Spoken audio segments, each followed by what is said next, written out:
ఒక ఆయన గడ్డం దూతానికి, ఒక ఆయన భుజం ఎగరేస్తాను తప్పితే దేనికి పనికిరాలి దరిద్రులు. ఒక్కరన్నా పీజీ కంప్లీట్ చేసినట్టు వ్యవస్థ లేదు.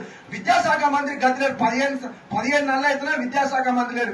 మీకు ఏం పుట్టింది, రోగం ఎందుకు వచ్చిందని మేము అడుగుతున్నాం. మరి తక్షణమే మీరు చేస్తున్నారు. వ్యవస్థ ఎక్కడ పోతుంది? ఒక్కరైనా చదువుకున్న పీజీ స్పెల్లింగ్ రాదు దరిద్రులకు. ఆ స్పెల్లింగ్ అంటే విలువ ఏంటో తెలియదు. అట్లాంటి వ్యక్తుల్ని మనం మంత్రివర్గాలు తీసుకున్నాం. సిగ్గుపడాలి. ఇప్పటికైనా మీరు చేసిన పాపానికి పశ్చాత్తాపంగా వెంటనే విద్యార్థులకు మరి మీరు న్యాయం చేసి ఆ పశ్చాత్తాపం కడుకోవాలి. లేకపోతే వ్యవస్థలో మీరు మిమ్మల్ని పుట్టకోని పొతం పెట్టే రోజులు వస్తాయి, ఆయుధాలు పట్టేటువంటి రోజులు వస్తాయి. మిలిటెంట్ ఉద్యమాలకు సిద్ధమైన వ్యవస్థ. అందరికీ ఉద్యమాభివందనాలు తెలియజేస్తూ, ఈ ప్రభుత్వానికి విద్యార్థి సమస్యలంటే దున్నపోతు మీద వర్షం కురిసినట్లుగా ఉన్నది. గతంలోనే మరి పట్టి విక్రమార్క గారు చెప్పినారు, మేము మరి మొత్తం ఫీజులను ఇస్తామని చెప్పినారు. ఆర్ కృష్ణన్నకు హామీ ఇచ్చినారు. మరి కాలేజీలు బంద్ చేసినారు.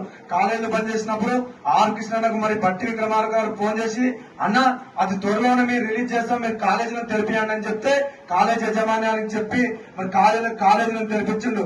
మరి ఇప్పటి వరకు మరి ఒక్క రూపాయి కూడా ఫీజు ఏమైనా స్కాలర్షిప్ రిలీజ్ చేయకపోవడం దుర్మార్గం. ఈ చేతగాని అసమర్థత ప్రభుత్వానికి ఇది నిదర్శనం అని చెప్పి మేము చెప్తున్నాం. అది త్వరలోనే ఆర్ కృష్ణ ఆధ్వర్యంలో మిలిటెంట్ ఉద్యమాలు వస్తాయి.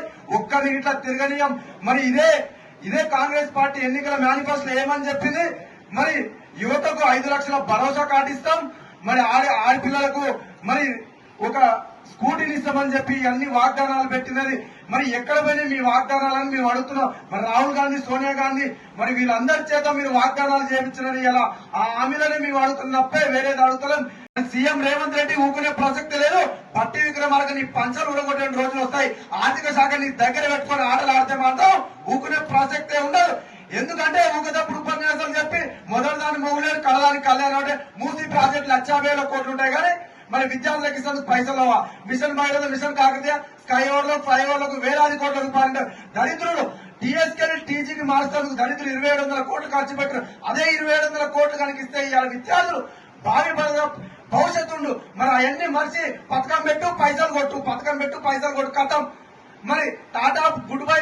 రాహుల్ గాంధీ కథ చెప్పాల్సిన రోజులు వస్తున్నాయి. ఇక ఊకునే ప్రసక్తి లేదు. రాహుల్ గాంధీ వెంటనే ఈ విద్యార్థుల పైన నువ్వు ఒక కమిటీ వేపియాలి. ఈ దళితుల మీద మాకు నమ్మకం లేదు, ఈ స్టేట్ గవర్నమెంట్ మీద మాకు నమ్మకం లేదు. ఏమైనా ఉంటే మీ మీదే ఉంటది. మరి కాశ్మీర్ టు కన్యాకుమారి వరకు మరి నువ్వు పాదయాత్ర చేసుకోవు. మరి అలాంటి సంఘటనలు పేద వర్గాల వైపు ఉన్నావని చెప్పి నిన్ను నమ్మి ఓట్లేస్తే ఇక్కడ సున్నం బొట్లు పెట్టి దరిద్రులు వెంటనే వీళ్ళ మీద యాక్షన్ తీసుకొని తక్షణమే మరి ఈ రాష్ట్రంలో జరుగుతున్నటువంటి ఈ పరిస్థితులను అధ్యయనం చేయాలి. ఈ దళితులను మార్చన్న వేరేటటువంటి వ్యవస్థను తీసుకురావాలి. కాంగ్రెస్ పార్టీ మీద వ్యవస్థలో మరి మార్పు కొడతలేదు. ఈ దళితులను చరిత్ర